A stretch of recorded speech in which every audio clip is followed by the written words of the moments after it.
Hello and welcome to the Cancer Interviews podcast. I'm your host, Bruce Morton, and on this segment, we have a guest whose story will inspire and inform. He is Chad Andrus of Denver, Colorado. Chad was diagnosed with non-Hodgkin's lymphoma, a diagnosis he beat. Now, before we get to Chad, we want to remind you on Cancer Interviews, we do not provide medical advice. If you need medical advice, please consult a licensed healthcare professional. Now let's get to it. And Chad, welcome to Cancer Interviews. Thanks, Bruce. Glad to chat with you a little bit about the whole experience.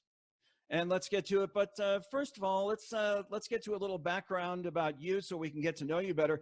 If you would, Chad, tell us where you're from, what your life's work has been, and what you like to do with your free time so we can get to know you a little bit better. Sure. I have a little bit of background in a lot of different parts of the country. I was born in Wisconsin. That's where most of my family grew up. But being the youngest of five, I primarily grew up in Texas once my parents relocated there. That's where I went to high school. That's where I went to college. Started working in media. I worked at a little station, kind of popular in Dallas-Fort Worth, called The Ticket, for sports radio. It's where I really launched my career. Went from there and got recruited to work on a national network level. So I moved to Las Vegas and spent a couple years there and built a lot of great relationships, made a lot of friends, and then left there. And I moved to Colorado in 2001. So I've lived in Denver since that point. And it was, about, not quite half of my time that I've been here ago, but it was late 2008 when I ran into my diagnosis. Okay, we'll get to that in a moment, but Wisconsin, the Dallas Metroplex, Vegas, and Denver. I'm guessing you like Denver the best if you've been here this long. Yeah, I don't plan on leaving. Yeah, I mean, of all the places I've been and all the places I've visited, right, I do love it here. Denver is my home. I don't plan on leaving. This is where I met my wife, and I've started my family. This is where my kids were born. Yeah, we definitely call it home, and I don't have any plans to leave Colorado. Now, Chad, if you think back to the days leading up to your diagnosis, would you say you were in good health? Yeah, I would. I've always been really active. I played a lot of sports growing up. Always been physically fit. In pretty good shape, and even relatively strong, like for my size. I'm not a big guy, but I was strong and athletic. Leading up to my diagnosis in particular was an interesting time because it was also the year that I got married. So I was working to be in better shape, right? To be in good shape for the wedding and for the honeymoon and everything. So the weight loss that kind of coincided with what was going on in my body, I thought I was just doing a great job working out for until we found out after the fact that there were some other factors contributing to that. Now, would you say that those factors provided warning signs? In other words, was it a lengthy period between when you first noticed that weight loss and when you were diagnosed? And if so, what was that like? It was a while. It was the summer of 2008 where I was getting, prepared for my wedding. Right. I got married on top of a Vail Mountain on the 4th of July. Right. It's about as all-American of a summer as you can have. And it was a fantastic experience. And then we waited a little while till kind of the end of summer, early fall for our honeymoon. Before we went, and we were going on a long trip to the Mediterranean, where we were going to be gone for almost a full month. Going on a cruise and around to various different countries. We visited 10 countries and all kinds of cities. So while I was working out and trying to be in shape for the wedding and the honeymoon, I was feeling fit and I was feeling light.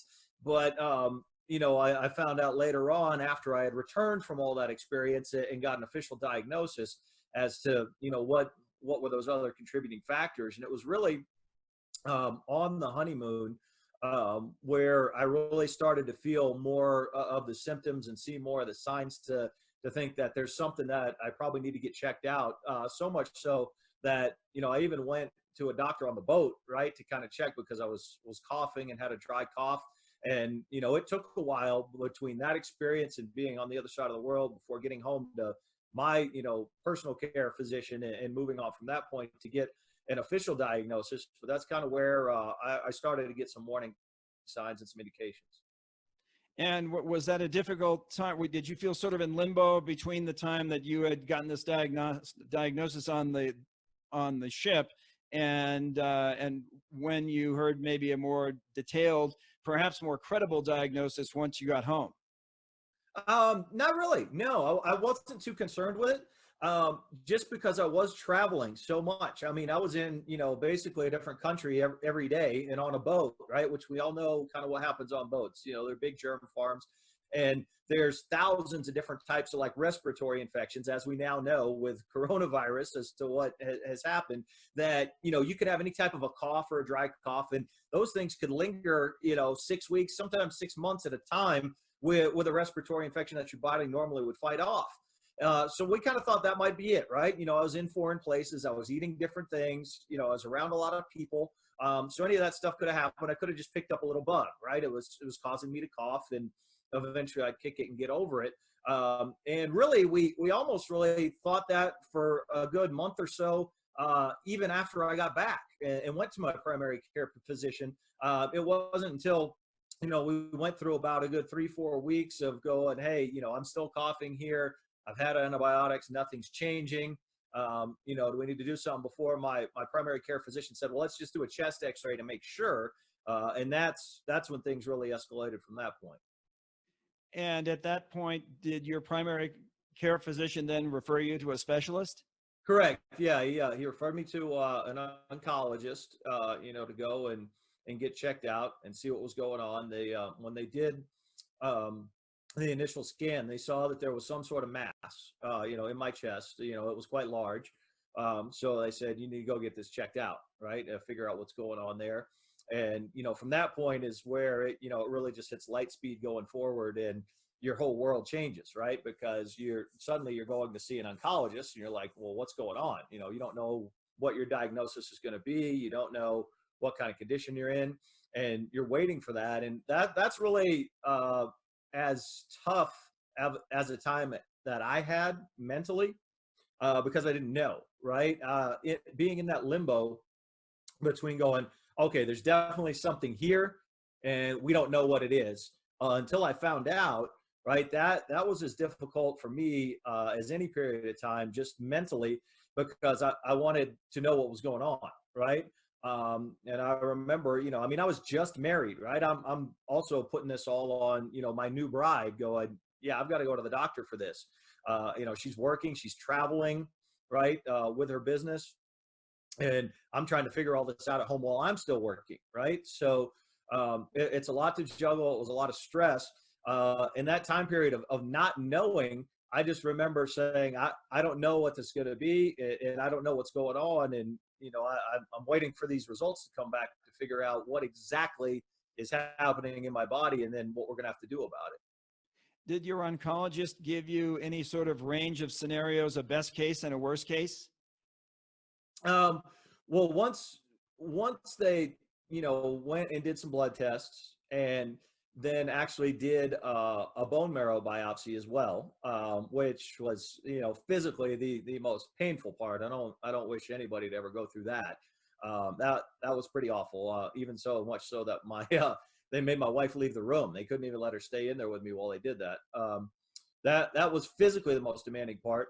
But when they were determining what exactly it was, well, whether it was lymphoma or non-Hodgkin's or Hodgkin's or whatever it may be, right? I just remember talking with her and saying, I don't know what's happening here. I don't want to die, and I don't want to live knowing I'm going to die, right? Those were the two things that I said to her. So I need to know what this is and what needs to be done to fix it, right? So, that waiting just those few days, to get an official diagnosis and hear from my doctor was the most difficult part. When they came back and said, you have lymphoma, this is what it's doing to your body. This is where it's at. They called it a bulky stage 1. So it was a large mass, but it wasn't too far advanced to where it had spread or done anything to really affect the rest of my body. So I was very fortunate that way. Once I had that diagnosis and my doctor said, this is what we're going to do. You're going to go through chemotherapy, and we're going to see how it responds. You're probably going to have 6 to 8 sessions of chemotherapy. And then we will probably follow that up with radiation just to ensure that if the chemotherapy is working, we kind of double down on that treatment plan to make sure we get rid of everything we can get rid of.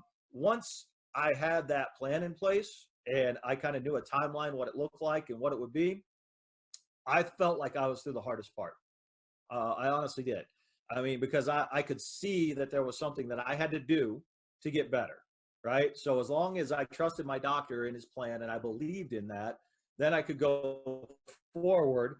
And yeah, it was going to be physically draining. It was going to be difficult. You know, I wasn't going to feel good. It was going to be exhausting. And I was going to go through all the side effects of chemotherapy, radiation, right? But I knew that once I did that, that I could be cured, right? I could get through to the end and then go back to living the normal life I want, you know, with my new wife and everything we had planned for.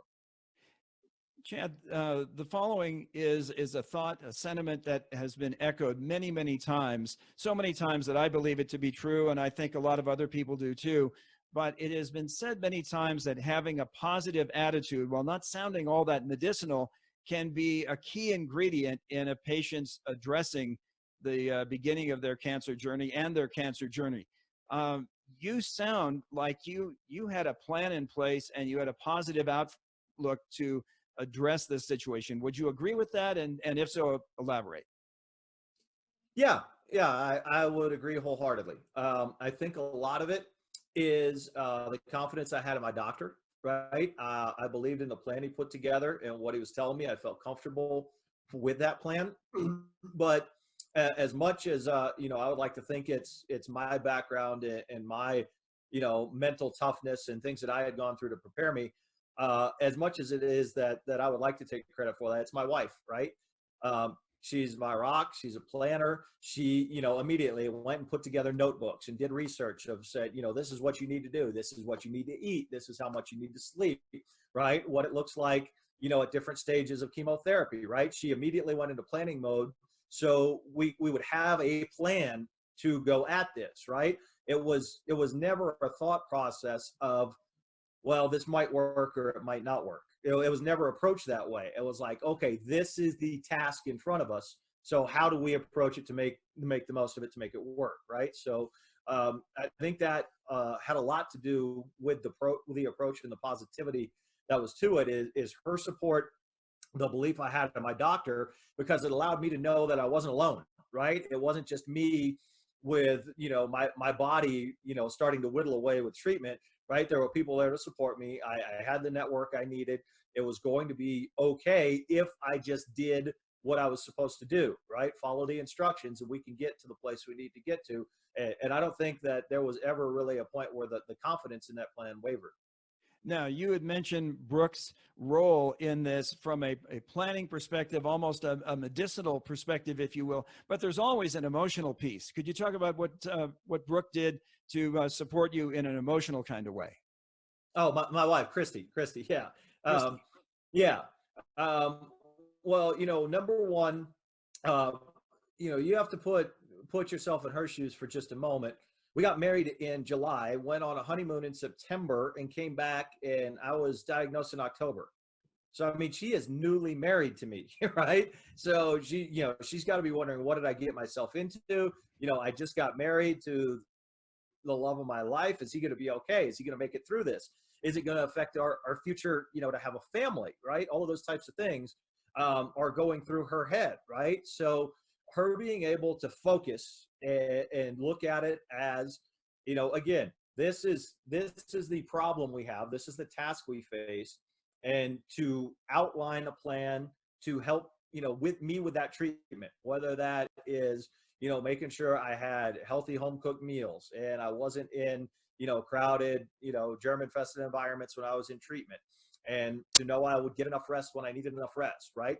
To not have any kind of adverse reaction when chemo might make me sick, or I did start to drop a lot of weight, or I lost my hair, right? She treated me like any other day, took care of me like she would have any other day. She, you know, enlisted her family, my family to help out. People would come and visit, help out with, you know, doing dishes or doing laundry or making sure that we had enough from the grocery store, things like that.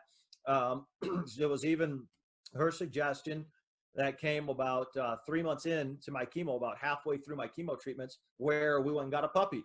Right. I still have that dog. She's 11 years old now. Right. And she was the one that helped heal me through my treatments, because it would force me to get up and go outside and walk her every day. Right. To move my body, to get sunshine, to have some kind of physical activity. Right. To have a dog there to pet and play with and just kind of relax me a little bit if I was getting tense or nervous. I mean, it's all those things. It's just a combination of things in your daily routine that keep things as close to normal as possible for you while you're going through, what you have to go through. Chad, and what about the emotional piece from your family? It sounds like from both sides of the family, they all helped out. So what Christy was doing was great just from an emotional standpoint, but what about the rest of the family? Yeah, a lot of it came down to just making sure she was supported as much as I was supported, right? I mean, if I wasn't feeling well or if I needed to sleep a lot and get rest, they could come by and do things like bring groceries, right? They could come over and do a load of laundry for us, or, make sure they vacuumed the house, or, took the dog out for a walk, or just things that are in your everyday life that you need to keep up with, that they could help out with if we didn't have enough time to get it done. Okay. Chad, now about what has to be the most unpleasant part of this, the chemo. And I know that in some cases, the chemo dosage can rise in certain stages, and I guess that's considered to be a positive thing, but describe your chemo experience from start to finish. Sure. I had 8 total sessions. I do remember telling my oncologist, he said, you're probably going to do about 8. And I said, okay, well, I'm going to do it in 6. And I said I was going to get better. Obviously he's the expert. He knows what he's talking about. I did end up doing 8. I would go in on Mondays because I was still working at the time. I had a job where I was working for a pro basketball team here in Colorado. And the schedule set up for the season where, I could do the play-by-play of the games. I could do all of my media responsibilities. And it just so happened most of the games were either on Friday or Saturday nights, or maybe like Thursday, Saturday. Occasionally you'd have a Tuesday or a Wednesday game in the middle of the week, but almost everything was geared more towards the weekend. So I never had a game for the entire 50-game season on a Monday. So I scheduled all my chemo treatments for Monday, because I could go in, sit in a big, comfortable lounge chair. They did put a port, into my chest where they could go ahead and port the chemo straight in, and I wouldn't have to get injections and everything every time. It's kind of like being plugged in. I had never known that was an option until, of course, they did a little surgery to put the port in. And they would go ahead and plug me in, and I'd sit there. It was usually about 3 hours or so, kind of a slow drip, so to speak, into your body to make sure you didn't get overwhelmed. But I would take my computer, my laptop, I would sit there and do work, and type away and make game notes and prepare for my game broadcasts and things like that. There would be a point, usually they would give you some Benadryl during the chemo drip itself, and it would make you a little sleepy. So there would be a point where I get drowsy. I'd close my computer and I'd just kind of take a little nap while it was going through. You'd eventually wake up from the nap because you'd be getting so much liquid in your body, you'd have to go to the bathroom. So you'd, cart your little drip with you to the bathroom. There were, some strange experiences where you would see wild colors sometimes when you did go. But other than that, you go back, you sit down, you wait till it's finished. They come, they, unplug you and send you back home. Most of the chemo sessions, I didn't really notice too many adverse effects. I will say the first one was an eye-opening experience. They had warned me of some of the potential side effects. Everybody knows as it progresses, you'll lose your hair, things like that sometimes. They had warned me about the nausea and some sickness and possible vomiting and things like that. But what they had also said is you would get a type of like heartburn or an indigestion that you would feel in your chest if you didn't take something in advance to kind of ward that off. like an over-the-counter medicine that is more preventative for like an acid reflux type of thing. And I did not do that for my first chemo session. So I recall vividly coming home that night and trying to lay down and go to bed and just having a burning sensation in the middle of my chest that I could not get rid of. And I would try to burp. I would try to do anything to get relief from that burning sensation. And my wife was laying in the bed and she was trying to go to sleep.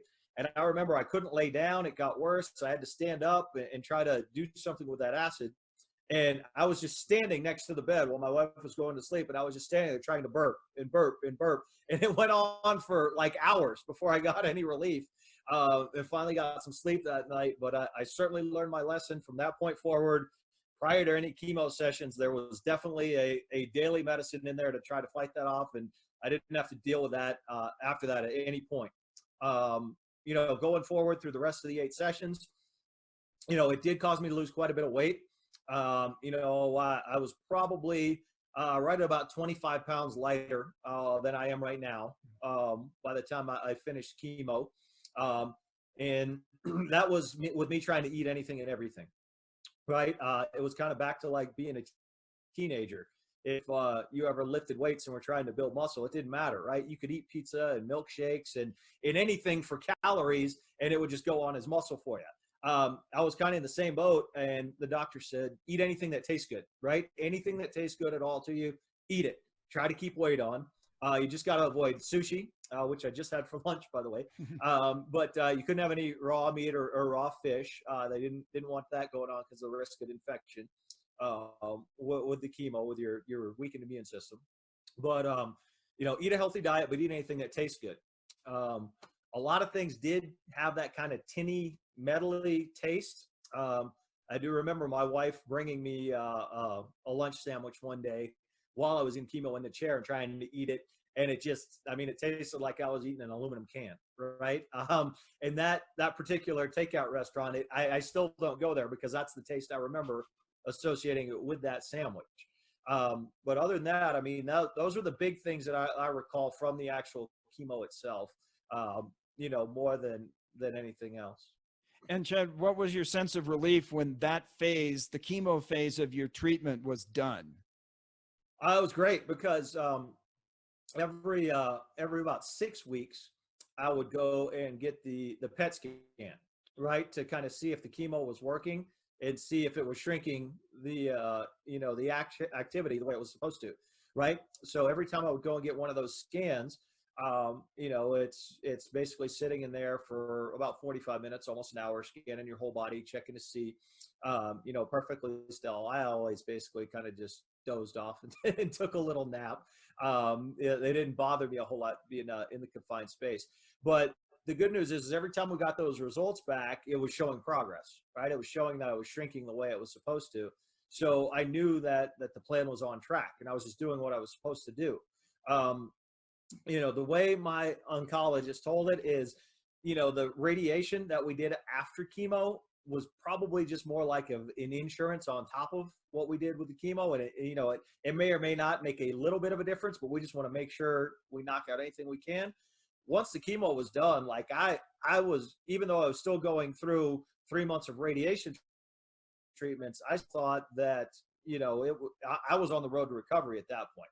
Like everything was on the uptick after the chemo was done, even though I was still going through the radiation. Now, Chad, I want to get to the more pleasant subject of the chemo aftermath and going into remission, but I just have to go back and revisit something that you'd mentioned earlier. As somebody who did play-by-play a very long time ago, I know how mentally taxing it is because you have to stay on top of every play and every facet of every play.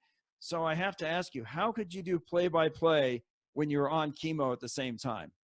It was a relief for me to be able to do it.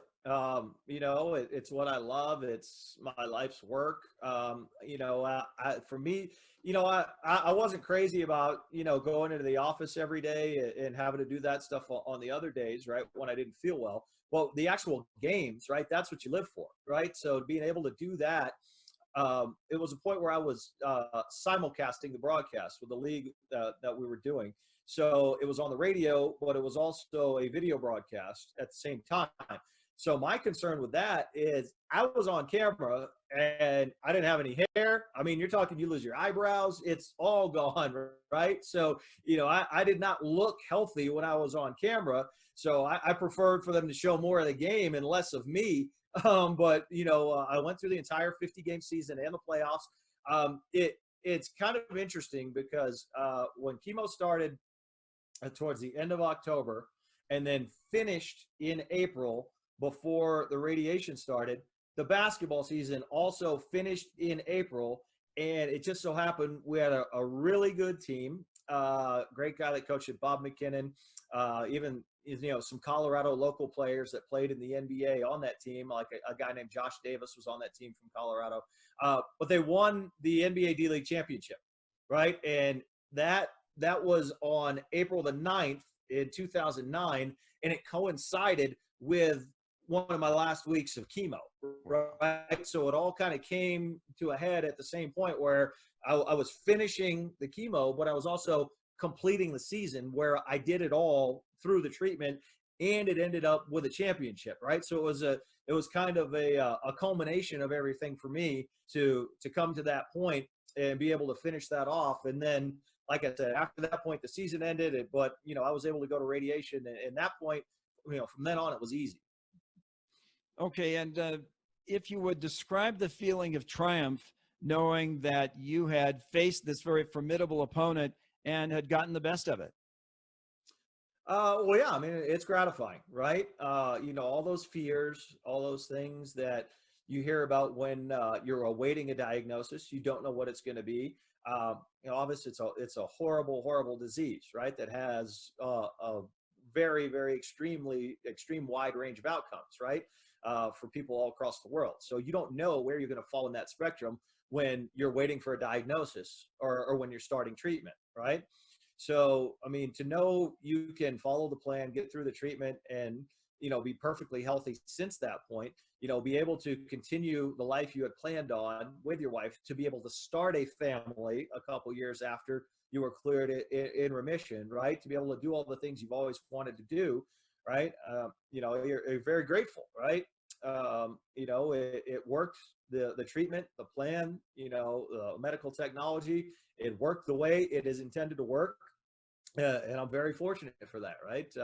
So I do have a great deal of gratitude and a great deal of relief that it did work out the way it did. So did you and Christy do anything by way of celebration?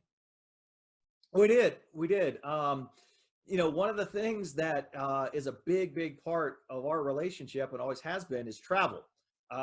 We love traveling all over the world. We love seeing new places and experiencing new things. And when you're in chemo, you can't travel. They don't want you on airplanes. They don't want you in crowded airports. They don't want you in foreign countries because your immune system is compromised, right? They don't want you getting really sick and not having access to your doctor, or if anything goes wrong. So you can't really do that. So, we did take a nice trip. And again, the support network I have, her parents who live in Colorado as well, went with us to celebrate once I was finally cleared to travel again. So, I did a few fun things that I may not have normally done to take a few more risks, right? To kind of lighten up a little bit. I swam with some rays in the Cayman Islands, got in the ocean and swam at Stingray Island, and I jumped off a cliff into a river in the jungle in Belize, right? Did some things like that may be a little bit more daring and adventurous, that at that point it was just like, you only live once, right? I'm here. I may never be at this place again. I may never have a chance to do this again. Let's make the most of it. And I do think I have done a much better job of, adopting that attitude and taking that stance just on my life since that point. It's just, there are a lot of things that when I was young, when I was really focused on career and what I wanted out of that aspect of my life, that I would worry about this, or I would worry about that, or say, what if, or, I don't have time to give to that. And I do think the diagnosis and the experience changed me quite a bit to where, like, I'm going to do everything I want to do, right? And I'm going to do it on my timeline, and I'll let everything else fall into place around that. But I'm not going to be, so much beholden to schedules or fears as I certainly was when I was younger. All right, Chad, we're just about to wrap up now, and I want you to think right now of somebody who could be watching this interview, and there's somebody who's just been diagnosed with non-Hodgkin's lymphoma or any type of cancer. By way of advice, any takeaway from your experience, what would you like to share with that person? One, you're not alone, right? Obviously, it affects a lot of people, and there's a lot of people who have successfully dealt with it and moved on. When you talk about lymphoma in particular, it's quite interesting because it tends to affect people who are on the younger side of their life, right? You're usually under 40 or, usually like 24 to 38 or so, I believe, when you're talking about a lymphoma diagnosis. So, you have 2/3 of your life left, right? Once you're able to find a solution and beat this terrible disease, right? So, you need to focus on what it is that needs to be done, with your treatment, how you can give yourself the best opportunity to successfully treat it. And I will say, having a support network is a large part of it. I was fortunate enough to have that. The other thing that gave me the ultimate confidence that I could go through that treatment and be okay, right, and live the normal life I wanted to, is having that belief and that confidence in my doctor. So find a doctor you trust. Find someone that you believe in their plan and you're comfortable with what they're doing with you, and they're going to be there for you every step of the way. I will say, from my experience, from many others that I've spoken to, it's temporary, right? I mean, there are a lot of things that happen in the world to all kinds of different people, all kinds of different families, but it is temporary, right? So how you attack it, how you plan to get yourself through it, makes a huge difference, right?